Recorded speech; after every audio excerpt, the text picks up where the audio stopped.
Hello and a very warm welcome back to the garden. It's a stunning day in March and I thought I'd give a bit of a garden tour to show how it's looking at this time of year and to use as a reference as the garden starts to now rapidly change over the coming months.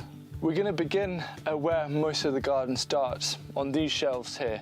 We've got lots of onions, all kinds of peas, beetroot, shallots, broad beans, and then underneath me here I've got amaranth, caraway, and then all along this side there's also a lot of other seedlings coming through. So from what I can see here, there's coriander, Swiss chard, spinach, all kinds of broad beans, more peas, broccoli, calendula, dill, all sorts of things are coming through, and it's really exciting because it's getting that bit closer to seeing parts of the garden beginning to slowly and gradually fill up with new plants for the season.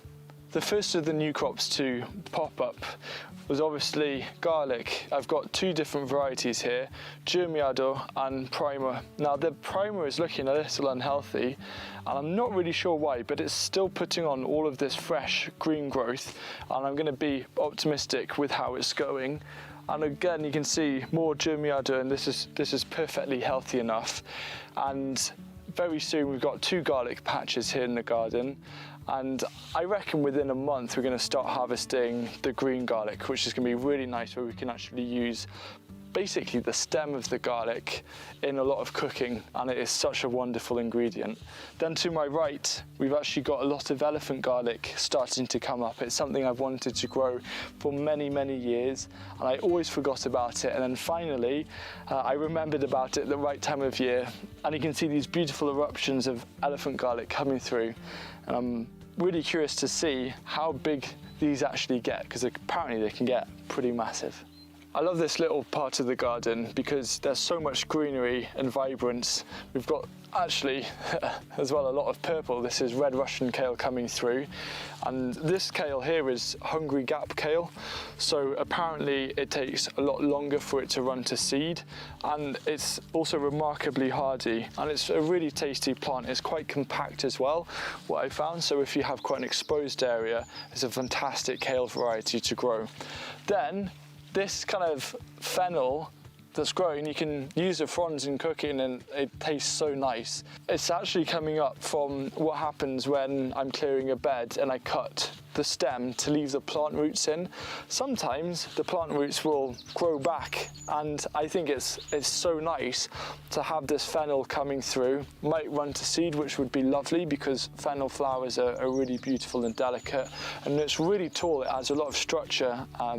Like last year we let some of the fennel grow and it was such a stunning sight. So to have this fresh fennel flavour and see these growing through is really welcoming. And then honestly, probably the most exciting thing about the garden right now for me is looking at these purple sprouting broccoli. We've got, when you look inside, all of these heads that are developing, and every time I come back to the garden they're getting slightly bigger and slightly more purple, and it's just a matter of days until this is going to be a whole forest of purple sprouting broccoli, and I'm just going to do my best to try and eat it every single day for as long as possible. Here's a second patch of garlic. This again is Germiado, and I'm pleased I planted that because it's all lovely and healthy and it's growing at quite a nice pace now. And then this patch of kale here is starting to flower. You might have seen in a previous video where I was showing how, as it's been knocked over with all of the high winds, it's forced so many shoots upwards, flower shoots, all of which are edible, and it's amazing how productive they are. And I think we're going to try and implement that in future planting plans, ways of actually on purpose knocking over kale stems to get that amazing flourish. So last summer in this section we actually let some leeks grow and flower, and we had an amazing display of leek flowers. And this year we putting in a different flower. It's not an edible flower, it's actually a poisonous flower. It's foxglove. But foxglove is such a stunning, striking plant, and it adds a pop of colour. You can see all of the daffodils behind me, a true sign of spring, and we've also got crocus coming through, which was very recently planted back in autumn. And I really like this colour, but I find that the rest of the year with all of this soft fruit is very green. So by applying and growing these foxgloves, hopefully we're going to just be able to brighten up this corner around early summertime. I'm just interested to see how it makes this corner feel, because these were all growing in a raised bed. We had loads of seedlings of foxgloves last year, and because they're biennial, we thought, well, let's pot them up, plant them out this year so we can hopefully enjoy their flowers.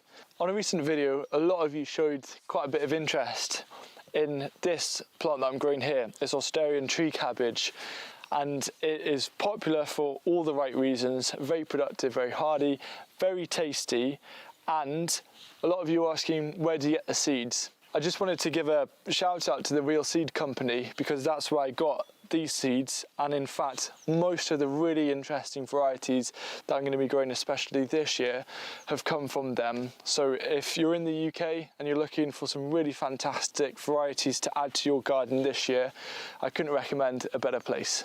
Last year I grew oca in these tyres, and don't worry, I've lined the tyres. I've got so many people saying, don't grow in tyres. I've lined them so it's safe. What I am actually going to do this year though is change it up a bit. I'm going to grow a load of flowers that are non-edible, with the goal of attracting as many pollinators as possible to the garden, because right here it's a beautiful sun trap. It's almost south facing, and you know there's some nettles that are growing there, nice and big nettles, and it's showing how effective these are, because all the other nettles around are really quite small. So this is always going to be 2-3 degrees Celsius more warm than the rest of the garden. This top part of the garden is relatively quiet. I've replanted the strawberries, taking as many of the layers as possible, and those are going elsewhere.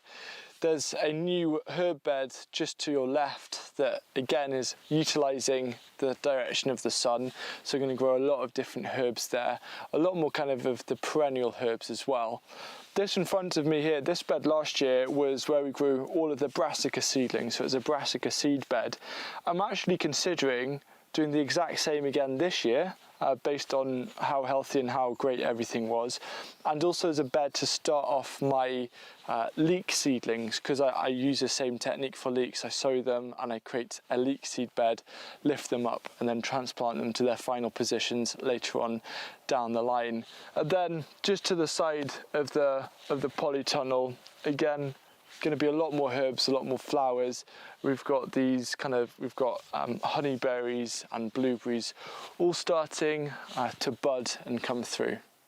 Right now I've got a really strong smell of coffee, because most of this bed comprises of used coffee grounds that I've been collecting from local cafes, and as you can see, it looks like nothing you'd expect to see in a garden, because we're turning this into a trial bed, using compost as kind of a control, and then using different mulches with used coffee grounds. We're also trialing using coffee grounds in seed starting mixes, because I've heard quite a few interesting things about it, and then other things where it's like a big no-no. And I thought the best way to find out is to just try it out and see the results for myself. So this is going to be a really big part of this year in terms of that experimental side, really going all out, really creative, and just thinking, well, whatever happens, we'll know the results, because I'm on this mission now, especially this year, to try and find as many different methods and techniques and the joining of ideas together to learn as much as possible and then share it with you guys. So we've got this new project that's been set up right now, that's a really exciting growing project. We've got a mini garden going in. We've got nearly an acre of terracing that's being built to grow a lot of different heritage varieties, but we're also going to be creating a test garden, running multiple long-term trials of all sorts of different ways of gardening and the combination of these different techniques to learn as much as possible and have the data, so hopefully I can share it with you and with other gardeners, with the core goal of ways of reducing the amount of money, so saving money, and also growing the most nutrient-dense food possible. So this is something that you can look forward to, but if you do want to support it, I do have a Patreon where you'll get a lot of the behind the scenes with that project as well. As time progresses, the length of the trellis running along this outside boundary has been gradually creeping and increasing, and the goal is to add as much trellising as possible further up the bank. Maybe it's a little bit too late to plant new things. For example, this is a new fig and you can see these buds just appearing, but I'm thinking tons of climbing beans and runner beans because it is such a lovely area and it will help create a more enclosed feeling for the garden. The polycrop has been such a nice space over winter. It's been a shelter, it's been nice and warm, and also we've had a lot of greenery, but now things are rapidly changing. We've got potatoes being planted in buckets, we've got peas that we've just put out. However, something has been nibbling those, so I'm gonna have to take action because I need my peas. I'm looking forward to that, and it's going to be first peas of the season in here. But yeah, it's just getting everything starting to ramp up. We've got lots of radishes growing that are looking really, really nice. And this time in a month, we're going to be starting to think about when the tomatoes are going to be coming out, and also the peppers. And that is always a massive transition in the season. There's all sorts of other little things happening in the garden. We've got new beetroot leaves coming through. The swede is starting to flower. That's another crop, the flowers. We've got things that are also running to seed, such as the pak choi, which is another thing that we can eat. But really, it's a nice slow start to a new year. And one of the things that you're probably thinking about right now, especially if you're new to gardening, is what do I need to do to prepare my beds for sowing seeds or transplanting seedlings? So this video here is very much going to help you with that.